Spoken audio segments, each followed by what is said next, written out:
knowing comes from doing, and it's not for everybody at the same time. Mm-hmm. It's not something that I'm recommending that you've recommended, but for me and my mental health, and we talk so much about mental health, Marshawn Lynch had a classic kind of retirement press conference talking about taking care of your mentals. And we talk so much about mental health, and to me, one of the core tenets of your mental health is that self-love.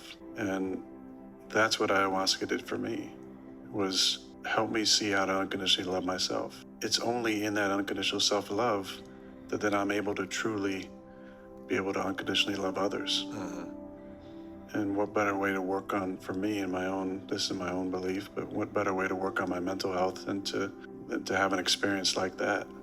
I mean, the greatest gift I can give my teammates, in my opinion, is to be able to show up and to be someone who can model unconditional love to them. Yeah. I mean, obviously it's important I play well and show up and lead and all that stuff, but they won't care about what you say until they know how much you care. Everybody reads a lot more than the language that we speak.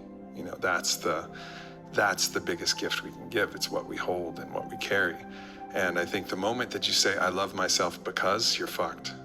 As soon as you say because, then you're always measuring that because on a scale with everybody else's because in actuality, like one of the most lovable human beings I know. You would think you would be one of those people that everybody's like catering to. No, you were like the most of service of everybody in every way you could, even the trivial, menial ways of cleaning up other people's dishes, And like, that's the person who came in and believed that they were not lovable. So this, and of course, all of your accomplishments and all of your other things, there's no amount of becauses that we can build in our life that will make us love ourselves, other than when we say, I love myself, period,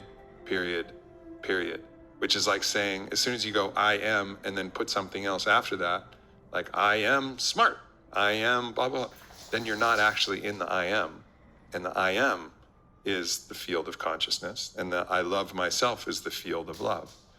And once you know that, then you actually have the key code to like really stable mental health. And I think probably one of the reasons that I came to mind was because in my essence, like you understand that I understand the I am, and I understand the I love, period. I would expand on that and say that your impact is way more than that.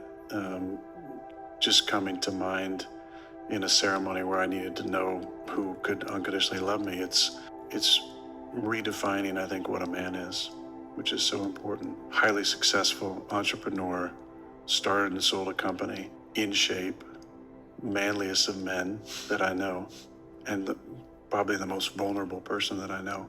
That modeling allows for others the permission slip to do the same. I think that's part of the reason you came to mind first, obviously our connection, but just to see yourself as flawed and still love yourself gives permission for everybody else to do the same.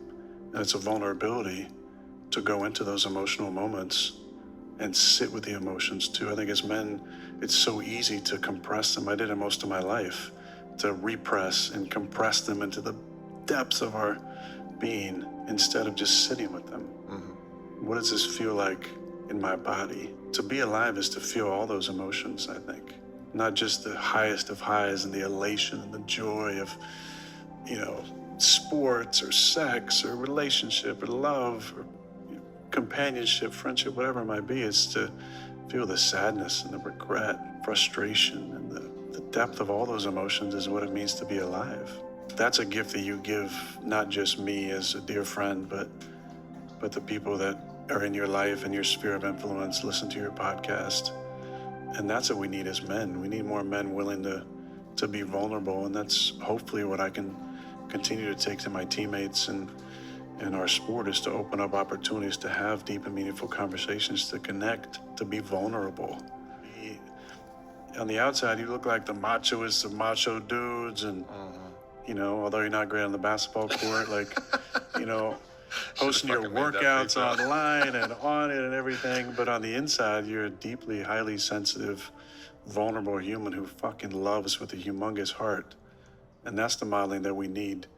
The redefining of the masculine qualities, calling in the divine feminine to balance our lives out and to raise up, like you do so incredibly well, to raise up the women in your life and to give them a platform to speak and to lead and to set the trajectory for the next generations. And I think that's definitely another key piece of, similarity that we both share that I noticed is there's a deep reverence for the feminine. And this is not just the feminine embodied as a woman. It's the feminine aspects and qualities. It's a lot of what you were just mentioning are the feminine characteristics that I hold in myself. And I think this was an old idea, an old alchemical idea of, actually they called it the rebus, which was the balanced masculine and feminine, or as Zach Bush describes, it's the bird that flies with a strong right wing, masculine wing, and a strong feminine wing. And that's what it really allows for the maximum fruition of who we really are. It's really the warrior poet. It's another way to say it.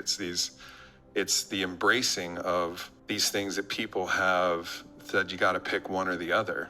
It's like, not really, because both of them support each other in incredible ways. And so celebrating the goddesses and priestesses and women and girls and everybody who embodies that in physical form, but also celebrating that and cultivating that internally as well. So I think that's one of the reasons why I'm able to actually step into my reverence for the feminine, is because I can feel how much I treasure it in myself as well.